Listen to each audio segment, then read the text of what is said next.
আসসালামু আলাইকুম। প্রথমে জানিয়ে দেব আমাদের হাতে থাকা সর্বশেষ আন্তর্জাতিক সংবাদ শিরোনাম।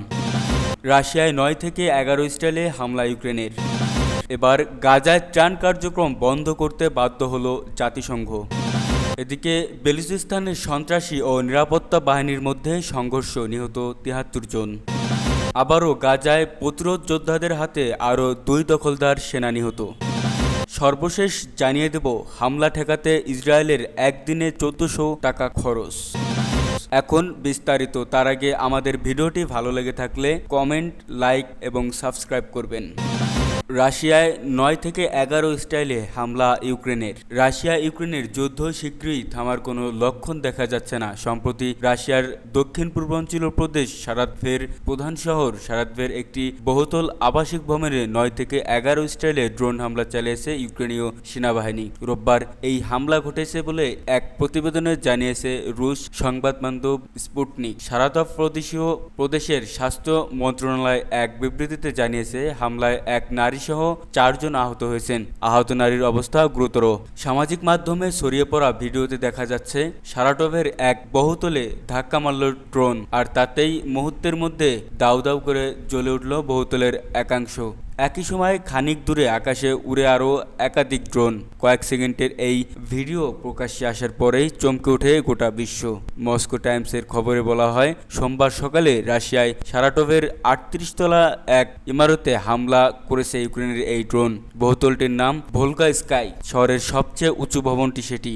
ড্রোন হামলায় এখনও নিশ্চিতভাবে কোনো হতাহতের খবর জানা যায়নি। ২০০১ সালের ১১ সেপ্টেম্বর যুক্তরাষ্ট্রের নিউ ইয়র্কের world trade centre twin tower লক্ষ্য করে যাত্রীবাহী বিমান হামলা চালিয়েছিল ইসলামী জঙ্গি গোষ্ঠী আল কায়দা নেটওয়ার্ক। সেই হামলায় নিহত হয়েছিলেন ৩,০০০-এর বেশি মানুষ।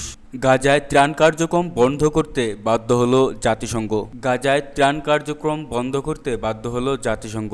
মঙ্গলবার ২৭ আগস্ট বিবিসিকে এ তথ্য জানিয়েছে সংস্থাটির এক কর্মকর্তা। তিনি জানান, নিরাপত্তা অনিশ্চয়তায় উপত্যকায় কার্যক্রম চালাতে পারেনি সংস্থাটির কর্মীরা। বাসিন্দাদের নতুন করে মধ্য গাজার দেইর আল বালাহ খালি করার নির্দেশ দিয়েছে ইসরায়েলি সেনারা। এরই মধ্যে শুরু হয়ে গেছে ব্যাপক হামলা। চলতি বছরে ইসরায়েলি হামলার তীব্রতায় রাফা থেকে দেইর আল বালাহ নিজেদের অপারেশন সেন্টার স্থানান্তর করে জাতিসংঘ।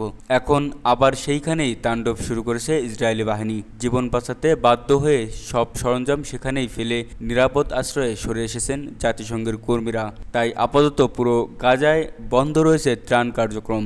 অবশ্য পরিস্থিতি একটু শান্ত হলেই আবারও কাজ শুরু হবে বলে জানায় সংস্থাটি। বেলুচিস্তানে সন্ত্রাসী ও নিরাপত্তা বাহিনীর মধ্যে সংঘর্ষ, নিহত ৭৩ জন। পাকিস্তানের বেলুচিস্তানের কয়েকটি জেলায় সন্ত্রাসী হামলায় ৩৮ জন সাধারণ মানুষ নিহত হয়েছেন। সামরিক বাহিনীর পাল্টা অভিযানে মারা গেছেন ২১ জন সন্ত্রাসী এবং নিরাপত্তা বাহিনী ও আইন প্রয়োগকারী সংস্থা এলই ১৪ সদস্য।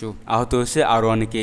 রোববার দিবাগত রাত থেকে সোমবার ভোরের মধ্যে এসব হত্যাকাণ্ডের ঘটনা ঘটেছে। সোমবার বেলুচিস্তানের মুখ্যমন্ত্রী সরফরাজ বুগতি ও পাকিস্তানি সেনাবাহিনী আন্তঃবাহিনী জনসংযোগ পরিদপ্তর আইএসপিআর হতাহতের এসব তথ্য নিশ্চিত করেছেন। রোববার রাতে বেলুচিস্তান প্রদেশের মাস্তং, কালাত, পাংশি ও সুনসার জেলার থানায় সন্ত্রাসীরা হামলা চালায়। প্রদেশটির রাজধানী কোয়েটা সহ সিবি, পঞ্চগুর, মস্তং, তুরবত ও বেলা শহরে সন্ত্রাসীরা বিস্ফোরণ ঘটায় এবং গ্রেনেড হামলা চালায়। প্রদেশের গোয়াদর জেলায় সুনসার থানায় হামলা চালিয়ে অস্ত্র লুট করে নেয় সন্ত্রাসীরা।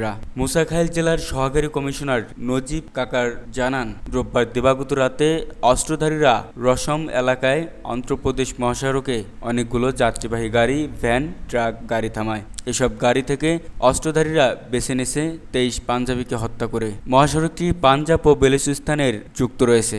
বেলুচিস্তান লিবারেশন আর্মি বিএলএ নামের একটি বিচ্ছিন্নতাবাদী গোষ্ঠী হামলার দায় স্বীকার করেছে। প্রদেশটিতে গত কয়েক বছরে যেসব সন্ত্রাসী হামলা হয়েছে সেগুলোর মধ্যে এটা ছিল ভয়াবহ। সেখানে বিএলএর পাশাপাশি আরও অনেক সশস্ত্র গোষ্ঠী সক্রিয় রয়েছে। সন্ত্রাসী হামলার প্রতিক্রিয়ায় পাকিস্তান সেনাবাহিনীর নেতৃত্বে যৌথ অভিযান শুরু হয়। এতে 21 জন সন্ত্রাসী নিহত হয়, প্রাণ হারায় নিরাপত্তা বাহিনী ও আইন প্রয়োগকারী সংস্থার 14 সদস্য। গাজায় প্রতিরোধ যোদ্ধাদের হাতে আরও 2 দখলদার সেনা নিহত।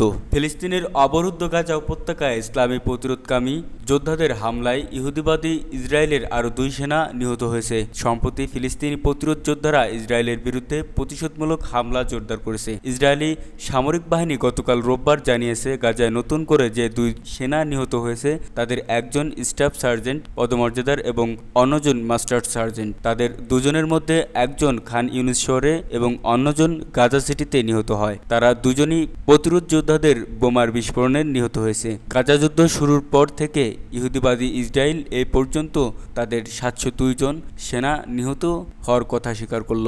এদিকে শনিবার নিহত ইসরায়েলের 6 সেনার দাফন সম্পন্ন হয়েছে গতকাল। হিজবুল্লাহ এবং ফিলিস্তিনি প্রতিরোধ যোদ্ধাদের হামলায় এসব সেনা নিহত হয়েছিল। এছাড়া দক্ষিণ গাজার আল কারা শহরের কাছে ইসরায়েলি সেনাদের বিরুদ্ধে ভয়াবহ হামলা চালিয়ে হামাসের সামরিক শাখা আল কাসাম ব্রিগেড। তারা জানিয়েছে, একটি দখলকৃত বাড়িতে অবস্থান করা ইসরায়েলি সেনাদের বিরুদ্ধে থার্মোবারিক গ্রেনেড দিয়ে হামলা চালায়। তবে এতে কতজন ইসরায়েলি সেনা হতাহত হয়েছে সে তথ্য পাওয়া যায়নি।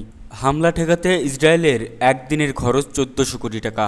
লেবাননের সশস্ত্র গোষ্ঠী হিজবুল্লাহর হামলা ঠেকাতে ইসরায়েলের একদিনের খরচ হয়েছে $120 মিলিয়ন বা 1400 কোটি টাকা। ইসরায়েলি সংবাদ মাধ্যম গ্লোবসের বরাত দিয়ে এই তথ্য জানিয়েছে লেবানিজ সংবাদ মাধ্যম আল মায়াদিন। রোববার সকালে লেবাননের সশস্ত্র গোষ্ঠী হিজবুল্লাহ ইসরায়েলি আক্রমণ চালানো শুরু করে। মূলত দেশটির রাজধানী বৈরুতে ইসরায়েলি হামলায় হিজবুল্লাহর জ্যেষ্ঠ কমান্ডার ফুয়াদ শুকরি নিহত হওয়ার প্রতিশোধ হিসেবে এই হামলা চালাচ্ছে গোষ্ঠীটি। এ হামলার অংশ হিসেবে হিজবুল্লাহর ইসরায়েলের সামরিক ও অন্যান্য গুরুত্বপূর্ণ স্থাপনায় হামলা চালানো শুরু করে।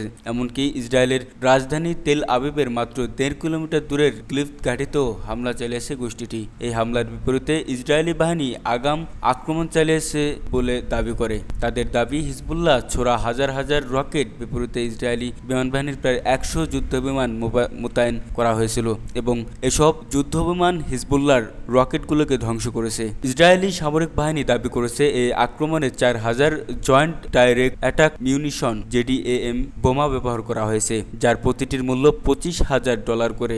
100টি যুদ্ধবিমান 6 ঘন্টা করে উড়ানোর জন্য মোট $18 মিলিয়ন, 12 ঘন্টা ধরে ড্রোন অপারেশনের জন্য ব্যয় করা হয়েছে $1.08 মিলিয়ন এবং অন্যান্য গোলাবারুদ সহ মোট $120 মিলিয়ন খরচ করা হয়েছে।